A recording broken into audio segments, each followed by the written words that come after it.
अवधूत चिंतन श्री गुरुदेव दत्त श्री स्वामी समर्थ. तुम्हा सर्वांचं आजच्या या व्हिडिओमध्ये स्वागत करते आणि व्हिडिओची सुरुवात करते. उद्या 29 जानेवारी बुधवारच्या रोजी आलेली आहे या वर्षातील पहिलीच मौनी अमावस्या. या अमावस्येला पौष अमावस्या या नावाने देखील ओळखतात. आपल्या हिंदू धर्मामध्ये अमावस्येच्या तिथीला विशेष असे महत्त्व दिले गेले आहे. विशेष करून पितरांना प्रार्थना करण्यासाठी अमावस्या ही सर्वात महत्त्वाची आणि फलदायी मानली जाते. अमावस्येच्या दिवशी काही खास उपाय केल्याने कुंडलीतील पितृदोषासह अनेक दोषांपासून मुक्ती मिळते. तसेच या घरामध्ये सुख समृद्धी येत असते. आणि म्हणून या व्हिडिओमध्ये मी तुम्हाला एक अतिशय प्रभावी असा उपाय जो आहे तर तो सांगणार आहे. उद्या बुधवारी मौनी अमावस्येच्या दिवशी तुम्ही काहीच नाही केलं तरी सुद्धा चालेल, पण तुम्हाला एक नारळ जो आहे ना तो फोडायचा आहे.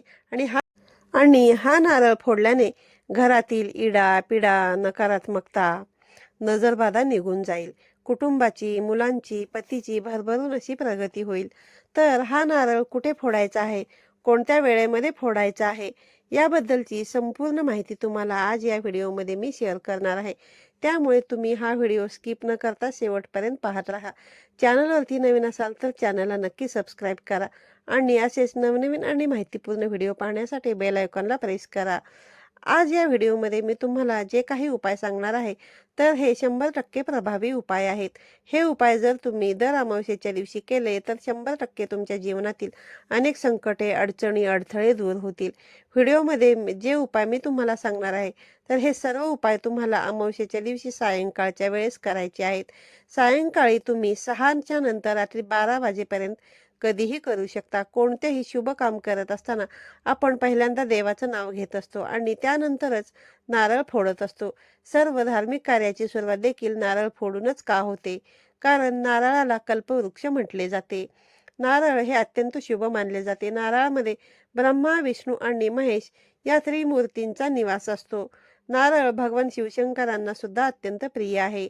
नारळावरती असलेल्या 3 डोळ्यांची तुलना भगवान शंकरांच्या त्रिनेत्राशी केली गेलेली आहे आणि म्हणूनच नारळ हे अतिशय शुभ मानले गेलेले आहे आणि त्याचा वापर हा पूजेमध्ये केला जातो.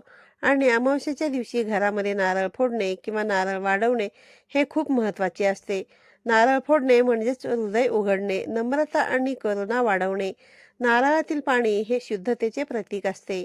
नारळ फोडणे आणि त्याचे पाणी अर्पण करणे म्हणजे स्वतःचे शुद्धीकरण, हृदय आणि आत्मा शुद्धीकरण करणे असा होतो. जर आपल्या घरामध्ये सतत वाद विवाद, क्लेश, भांडणे होत असतील किंवा तुमच्या घरामध्ये जो काही पैसा येतो तो पैसा घरामध्ये टिकत नसेल किंवा घरामध्ये सततचे एकामागून एक संकटे, अडचणी येत असतील, घरातल्या मुलांची प्रगती होत नसेल, घरामध्ये सततचे आजारपण असेल, आलेला पैसा हा आजारपणामध्येच निघून जात असेल, आपल्या घराला कुणी नजरबाधा केलेली असेल, कुणी नजरदोष लावलेला असेल, काही इडा पिडा नकारात्मकता वाईट शक्ती ही आपल्या घरामध्ये असेल तर घरामध्ये अनेक अडचणी ज्या आहेत तर त्या येत असतात. तसेच घरामध्ये जर वास्तुदोष असेल तरी देखील आपल्याला अनेक समस्यांना सामोरे जावे लागते. आणि यासारख्या अडचणी तुमच्या घरामध्ये असतील तर तुम्ही या अमावस्येला हा एक उपाय नक्की करा. आता हा उपाय करण्यासाठी तुम्हाला एक नारळ लागणार आहे. पाणी असलेला नारळ तुम्हाला घ्यायचा आहे. यानंतर तुम्हाला संध्याकाळच्या वेळेमध्ये म्हणजे सूर्यास्तानंतर काय करायचं आहे, तो नारळ तुमच्या हातामध्ये घ्यायचा आहे आणि तुमच्या घराचा जो शेवटचा कोपरा आहे त्या कोपऱ्यामध्ये तुम्हाला हा नारळ घेऊन उभा राहायचा आहे. आणि यानंतर हा नारळ तुम्हाला तुमच्या घरातल्या प्रत्येक भिंतींना स्पर्श करायचा आहे आणि स्पर्श करत असाच तुम्हाला बाहेर घेऊन यायचं आहे. बाहेर आणल्यानंतर जो आपल्या घराचा मुख्य दरवाजा असतो तर त्या घराच्या मुख्य दरवाज्यावरून तुम्हाला जी चौकट असते तर त्या चौकटीपासून ते खालपर्यंत 7 वेळा हा नारळ तुम्हाला उतरवून घ्यायचा आहे आणि तिथे उंबरठ्यावरती मधोमध तुम्हाला हा नारळ जो आहे तर तो फोडायचा आहे. एखादा दगड घ्या आणि दगडाच्या सहाय्याने तो नारळ तुम्हाला घराच्या मुख्य दरवाजाच्या उंबरठ्यावरती फोडायचा आहे. फोडल्यानंतर त्यातला प्रसाद जो आहे तर तो खायचा नाहीये. नारळाचे 2 भाग करायचे आहेत. डाव्या आणि उजव्या बाजूला तुम्हाला हा नारळ ठेवून द्यायचा आहे आणि दुसऱ्या दिवशी सकाळी उठल्याबरोबर तो जो नारळ आहे तिथून उचलायचा आहे आणि घराच्या बाहेर नेऊन तुम्हाला टाकून द्यायचा आहे. टाकत असताना अशा ठिकाणी टाकायचं आहे की ज्या ठिकाणी कोणताही व्यक्ती उचलून तो खाणार नाही, किंवा ज्या ठिकाणी काटे वगैरे असतात तर त्या ठिकाणी तुम्ही टाकू शकता, किंवा तुम्ही पक्ष्याला खायला दिला तरी देखील चालेल. तर असा हा नारळाचा उपाय जो आहे तर तो प्रत्येक घरामध्ये अमावस्येला करायलाच पाहिजे. बघा, बऱ्याच अशा घरामध्ये दर अमावस्येला हा उपाय जो आहे तर तो केला जातो. जर तुम्हाला शक्य असेल तर तुम्ही प्रत्येक अमावस्येला हा जो उपाय आहे तर हा उपाय तुम्ही करू शकता.